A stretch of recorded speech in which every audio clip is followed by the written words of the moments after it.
Nigeria at 60, it's time to divide the country. Giwa to Buhari, senior pastor of awaiting the second coming of Christ ministry at Giwa, has again called on President Muhammadu Buhari to let go of Nigeria and desist from forcing the people to stay together.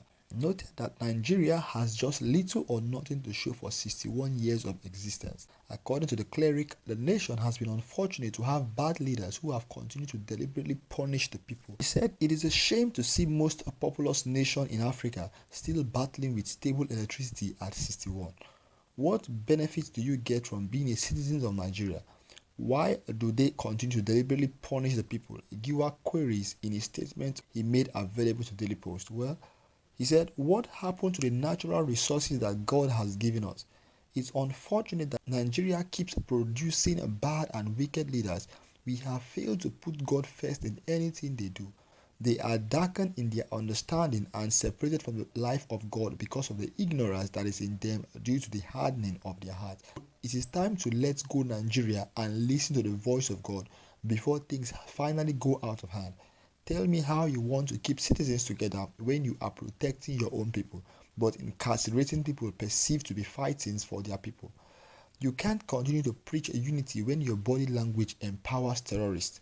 You can't continue to hold the people down when you have failed to maintain justice and equity.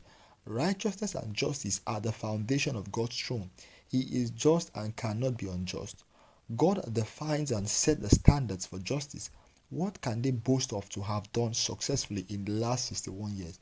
Is it electricity, employment, or what?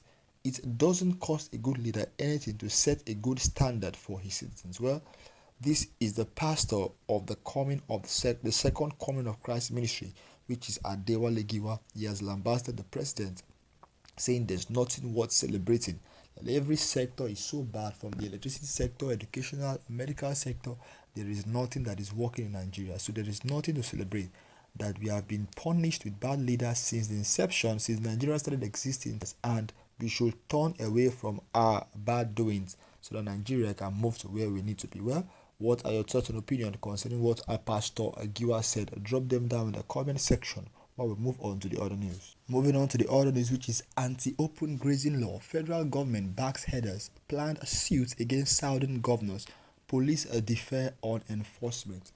The federal government on Sunday threw its weight behind moves by herdsmen to sue southern governors over the anti-open grazing bill they recently signed into law. The Special Assistant Media to the Attorney General of Federation and the Minister of Justice, Dr. Umar Gwandu, who disclosed this in an interview with The Punch, said Nigerians whose right has been violated could go to the court to seek protection. Gwandu stated this State Police Command on Sunday deferred on the enforcement of the law. While Ebonyi and Osun State Police Command told our correspondent that they will enforce the law, a source in Lagos State Police Command stated that the police would only provide protection to the enforcement team of the state. The Rivers State Police Commissioner, Friday Oboka, on his part said he had not seen a copy of the state anti-open grazing law. But a top police officer told our correspondent that it would be difficult for the state command to enforce the law without the support of the force headquarters. Most southern states, including Lagos, Ondo, Oyo, Osun, Ekiti, Abia, Bayelsa, Rivers, Akwa Ibom, Enugu, and just recently Delta and Ogun State signed the anti-open grazing bill into law. The Métis Allah group, while reacting to the passage of the law in the southern state, described it as satanic and politically motivated, adding that they will sue the governors over the law.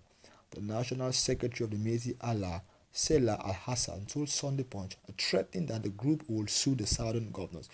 Gwandu, in an interview with one of our correspondents, stated, the rights are trampled upon are individual rights of Nigerians as constitutionally guaranteed. The Nigerians whose rights are violated reserve the right to approach the court for the protection of such rights within the context of freedom of movement, among others. It will be viewed with that consideration in mind. Well, this is the news for today. You can see what is happening. The anti-open grazing law has been passed in some states, and some other governors have yet to sign or pass this bill. Notwithstanding, these herdsmen have been going around every single state causing havoc. You cannot mention a state that they have not gone and caused havoc, be it in the south, in the east, or the west. These people are the ones complaining bitterly every single day. Herdsmen are destroying their farmland. Herdsmen, the lost livestock are trampling on their crops. Herdsmen are raping women. Herdsmen are killing people in the bushes in their forest. They are the one complaining every single day, and they are hesitating or wasting time to sign in this law. Well, what are your thoughts and opinion concerning that? Drop them down in the comment section below.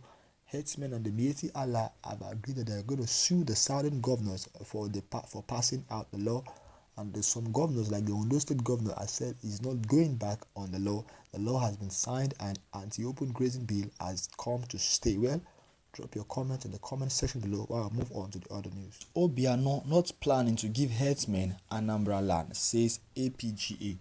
The National Coordinator for the All Progressive Grand Alliance and Media Warriors Forum, Chinedu Obiago, has denied speculation that the state governor, Willie Obiano, has planned to hand over 50 hectares of Anambra land to herdsmen for ranching.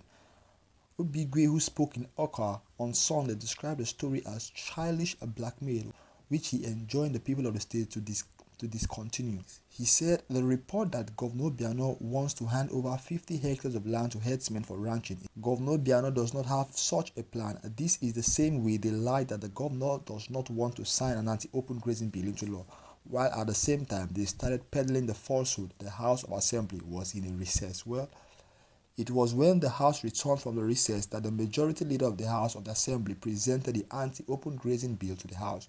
The bill has been passed through first and second reading. The Speaker of the House of Assembly, Uche Okafor, has promised a speedy passage of the anti-open grazing bill, and when that is done, they will send it to the governor for his assent. Well, this is the news for today. Obiano not planning to give herdsmen Anambra land, says APGA. Well, if you've enjoyed the news for today, please, I would love to do one thing for me, which is hit that subscribe button. And even if you have not enjoyed this news, please just subscribe to this channel. This is Nation Voice Tower, where we call a spade a spade.